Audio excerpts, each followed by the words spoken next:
What's up, guys? This is Chris McCarthy. Play guitar in Internal Bleeding, death metal band from New York. We're out here in Oakland right now at the Metro Opera House, I believe it's called. And we're here on the Strike of the Empire tour, opening up for Vader. And sick fucking city. And we played here last summer. And the turnout was fucking insane. And the killer crowd here. And fuck yeah, pumped to be back, man. Well, you know, my father would always play Beatles stuff when I was a kid, Bruce Springsteen. And then I saw Metallica when I was on MTV when I was a kid. Asked him to buy me the tape. You know, he got me the Black Album in like 3rd or 4th grade. And then, boom, Black Album. Then Pantera and Testament. Then Sepultura. Then Slipknot and Internal Bleeding. Then Suffocation, Dying Fetus. And fuck, here we are, you know. My parents weren't terribly religious. We did grow up Roman Catholic. I guess it's like, you know, kind of like Irish-Italian tradition shit in New York. But none of my family's really that religious, to be honest with you. And when I was going for confirmation, is that the second one when you're like 12 or 13, confirmation? I was at a class with, you know, a bunch of other kids my age and shit. And the priest or the father, whatever the hell you call him, was conducting it. And he's, you know, bullshitting about the church and all that and all the things that, you know, whatever God's going to do if you confirm that you're going to have him in his life. And he goes, our parish here in Bayshore, New York, is a special one. We actually have a piece of the actual cross. And I'm like, looking at all the other 12-year-old kids, I'm like, you hear this motherfucker? I'm like, that's pretty serious. So I'm like, sir? You know, he's like, yes, young man. I'm like, can we see it? And he goes, no, we can't show it to anybody. I'm like, oh, okay. Instantly, I was like, right, Santa Claus for adults. I get it. Bye-bye. That's about it, you know? The last time I ever fucking believed any of that horse shit, you know? How did I become a guitarist? I guess same thing, like looking back, you know, seeing, we used to watch like, you know, the old Beatles videos and stuff. And then that turned into, you know, I saw James Hetfield on TV when I was a kid. I think it was the Wherever I May Roam video. And because MTV, my mom was like, don't watch it, you're going to be an idiot. So what am I going to do when she's not in the room? I'm going to fucking watch MTV. And I think I remember seeing that, and there was this dude who looked like a lion who had a guitar that looked like a fucking weapon, you know? And so that was probably like the image emblazoned in my mind. I was like, oh, fuck, I need to do that. And actually, yeah, I actually play the Explorer now. It's the most comfortable guitar for me, for sure. Not unfair or unfounded. I mean, the Long Island bands, they all share a similar vibe. They all wanted to be ultra brutal, but also be groovy and catchy and, you know, pushing the limit at the same time. You know, Suffo was a little more intricate, but Internal Bleeding was a little more pummeling, I think, in some degree. And then they, over the span of time, you know, Suffo kind of still did the same thing, but then Internal Bleeding did 2 or 3 other different types of things, experimenting when they did Driven to Conquer in '99, which is really the album that I first found I went, oh my God, it's death metal, but it's also catchy, and it's also fast, and it's also intricate, but it's also fun and memorable. Like, it's not a big mishmash of 5 different dudes trying to do different, you know, avant-garde horse shit. It was just perfect. Driven to Conquer was fucking perfect. It's perfect. And it made so much sense to me, you know. And then you find the other contemporary bands, Dying Fetus and Skinless and bands like that are also fucking awesome. But really, Driven to Conquer was the one for sure that made it happen. I don't know if I necessarily hear the riffs, but I hear the influence and I hear the idea of what they're going for. The big, huge mosh parts and the inhuman vocals and stuff like that. Internal Bleeding stands out for me because we're attuned to standard tuning. So I think you have to do slightly different stuff than a lot of the bands that do the drop tune slam stuff, which is cool in its own right, and it's heavy and it's awesome. But it lets you really only do, like, just stay pretty one-dimensional with the types of riffs you can make. If you tune standard, you can do a lot other stuff. You know, not to say we're fucking virtuosos or anything, but I feel like you have to put a little more into your riffage, you know, if you're playing standard tuning, you know. And that's an Internal Bleeding staple. The lyrics on Onward to Mecca were primarily written by guys who are not in the band anymore. And those dudes are very politically charged dudes. And they had the fucking microphone at that point, and it was every right for them to write whatever they wanted for those lyrics. And that's what came out.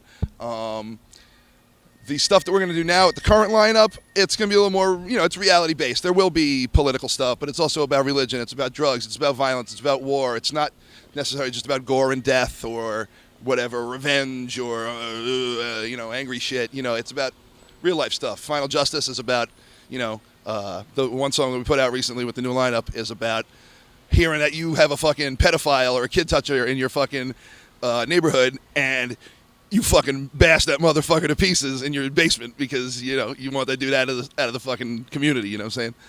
A little more fucking reality based, No, and I don't know any bands that actually use one. I mean, I know it's like a shock value thing, and I know there's like, the reverse of it is some sort of Indian thing that's actually, means something good or whatever. I don't know the horse shit about it, but I mean, if you're wearing a swastika, it's for a shock thing, and obviously you're doing it to be like a hateful dude or whatever. You can be in a cool band and you can have your ideals or whatever in the back of your head or whatever, but like, it doesn't matter. Like, you shouldn't be emblazoning. It's like a straight up hate thing. It is a straight up fucking hate thing at this point. You know what I mean? You shouldn't be repping that.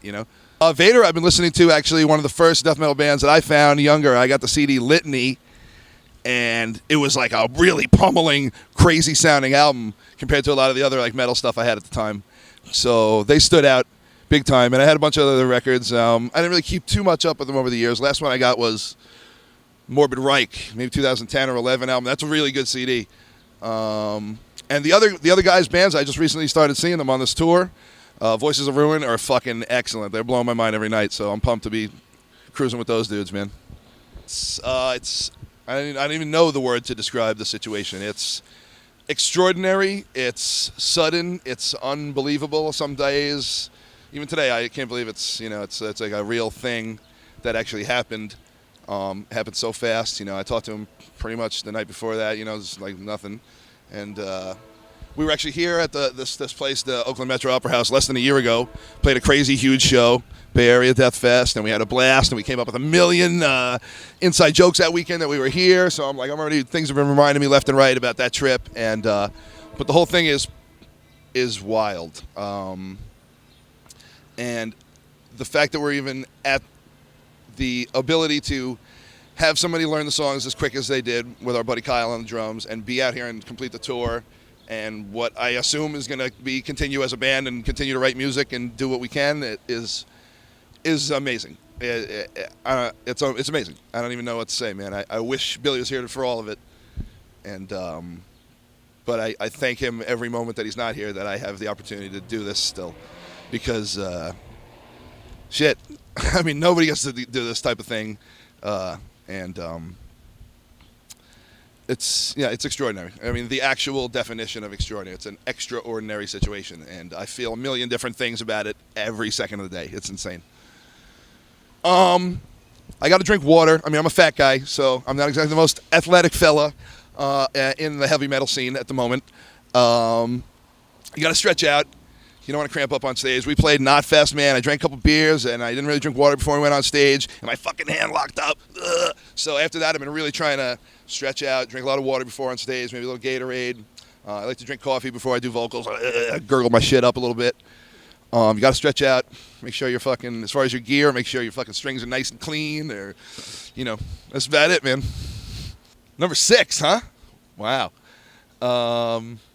It's going to be, I'm going to say, a lot more streamlined than the last few. I'm going to say it's going to be a lot more intense than the last few. It's going to be more pummeling.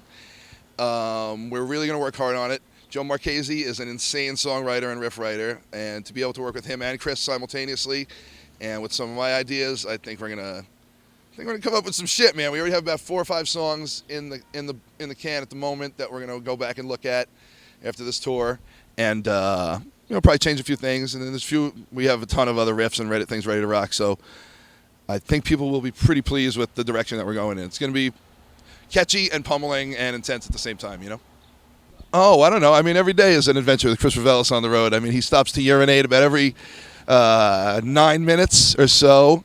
We went to Metallica's studio to check that out, and he urinated in the driveway there. That was great, and very respectful of him. No, that's it, man. Honestly, it's a blast. These are my bros. These are my fucking best friends. I've been friends with Joe and Sean since I was literally, I think, 18 or 19 years old, and we're all 33 now, I think. And I've been looking up to Chris as an influence since 10th grade, since I found my first Internal Bleeding CD. And to be in a band with him is fucking awesome. It's cool as shit, and we get along great, and he lives down the road, and he's a mentor and one of my best friends, and it's awesome. Thanks, guys. Capital Chaos, right? Fucking awesome, dude. That piano thing, I love it.